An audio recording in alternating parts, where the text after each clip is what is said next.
You know, I looked at the Wango Tango rundown, and I saw that there's actually a little bit more time for us to add someone to the show that night. Right. And I said, so who is it?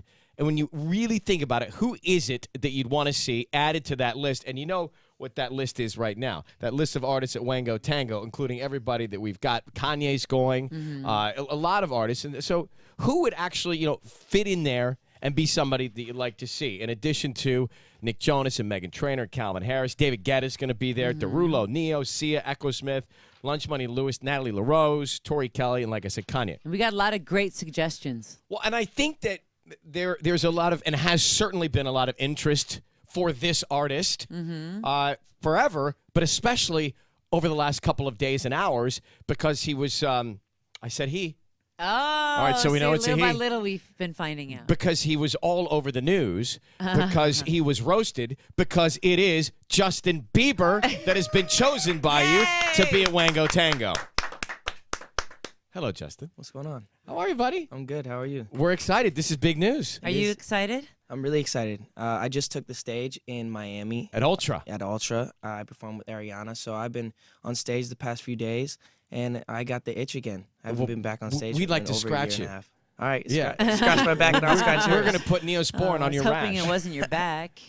So tell me about what you did at Ultra. Let's sort of formalize what we're going to do at Wango Tango here, because I know you've been working on new music. Tell me where we are with everything. So I just did a song with Skrillex and Diplo. Yeah. It was on their Jack You album, and the song is called Where Are You Now, and it's a really cool, different type of record that basically was a cool collaboration. It happened really organically. I did the record here in L.A., and I sent it off to them, and they put their little shtick on it, and here we are. And so when you get to the Wango Tango stage, Kanye's going to be there that night as well. Yeah. Have you been working with him? I have been. I've been in the studio with him for the past month or so. So tell me what that is like, because I know he's a force. Yeah. So when you get into the studio with him, you've got, your mindset of what you want to do. He's got his forceness to him. Yeah. What comes out of that? I think that he just pushes you. He definitely wants it to be my way and my direction, and he doesn't want to steal what I want, but he pushes us. That's why artists love to go to him, because he pulls something out of you that other people don't. And in terms of when everything will be finished and everything will be ready for your fans to hear, what are you aiming for? I know we're going to hear it at Wango Tango, some of it. Yeah, some of it. Maybe. I don't know. Do we know when we're releasing Scooter? It's when you finish. I'm not in a rush. It's when you're ready. It's on your terms. I just want to create the best piece of art that I can create, something that's really near and dear to my heart. I know that there's a lot of stuff that I've been going through over the past few years. I just really want to bleed it on this record. I want people to know that I'm not playing around. I'm not doing a record that's cookie cutter or doing something that I think people want to hear. I want to do something that I know that I can feel, and people are going to feel it through my music. Because I've been pretty silent about what I've been going through. And just growing up in this life is hard, so I want to translate that. Well, a lot of us had not really seen you or heard from you since, for a long time. And then there, of course, was the Comedy Central roast. Yeah. Which was crazy in so many respects. We got to talk about that. Let's do it. So when you were thinking about, should I do this or should I not do this, what made you decide, hey, I want to do this? Because you knew they were going to come after you. For sure. But what made me really want to do it is having people close to me do it. Because Luda has been close to me for so many years. Shaq and Kevin Hart. A couple of them I didn't know, but most of them were close to me, so I knew it was all out of fun.